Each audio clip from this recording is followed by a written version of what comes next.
Guilty. That's what one of the I-70 shootout suspects told a judge in federal court today for his role in the Cross County crime spree. Thanks for sticking with us tonight at 6. I'm Andrew Kinsey. And I'm Yolanda Harris. When the news broke about the spree back in July, 10 TV's Lacey Crisp was the first reporter on the scene. And tonight she continues to follow this case as it develops.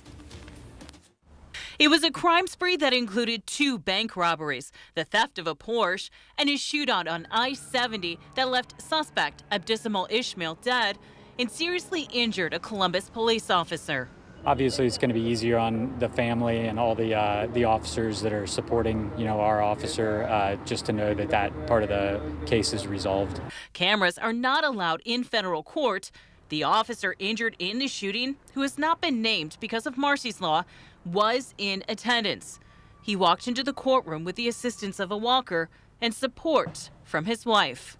But it meant a lot for that officer and his wife to see the individual that was responsible for his injury, and it meant a lot to us. Columbus police officers also packed the federal courtroom.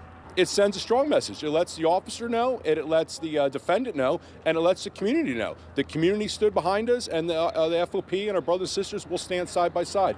Aiden Jama stood in court emotionless and answered the judge's questions. Jama took a plea deal, agreeing to plead guilty on 4 counts of a 10-count indictment. Columbus Police Deputy Chief Robert Seigel says he thinks this guilty plea will send a message to both criminals on the streets and officers supporting the injured officer. Hopefully it lifts their morale that, again, the justice system did what it's supposed to do, and, the suspect pled guilty. Charges against Faisal Durrad are still pending in the case. Jama's sentencing date has not yet been scheduled.